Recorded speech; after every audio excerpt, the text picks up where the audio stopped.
பக்கம் வாங்க நம்ம கப்பி தொட்டி எப்படி இருக்குன்னு பார்க்கலாம்.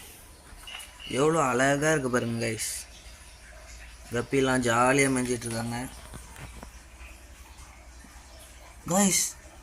நம்ம கப்பி குட்டி போட்டிருக்கு கைஸ், பாருங்க.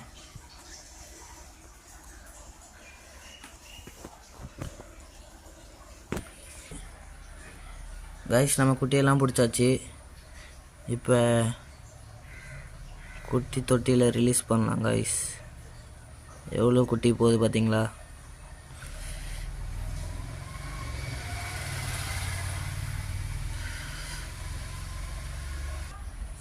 கைஸ் இங்கே பார்த்தீங்களா, நம்ம திரும்ப திரும்ப குட்டி எடுக்கிறோம் கைஸ். கைஸ் ஒரு குட்டி மட்டும் ஓரமாக இருக்காங்க பாருங்க கைஸ். இப்போ அவங்களையும் பிடிச்சிடலாம். பிடிச்சாச்சு கைஸ். எப்படி ஓடுறாங்க பார்த்தீங்களா? இப்போ நம்ம பிடிச்ச எல்லா கப்பி குட்டியையும் ஃப்ரைஸ் கூட விட்டுடலாம் கைஸ். நீங்களும் இந்த மாதிரி ஒரு 10 பேர் கப்பி ஃபிஷ் விட்டிங்கன்னா குட்டி எக்கச்சக்கமாக எடுக்கலாம் கைஸ்.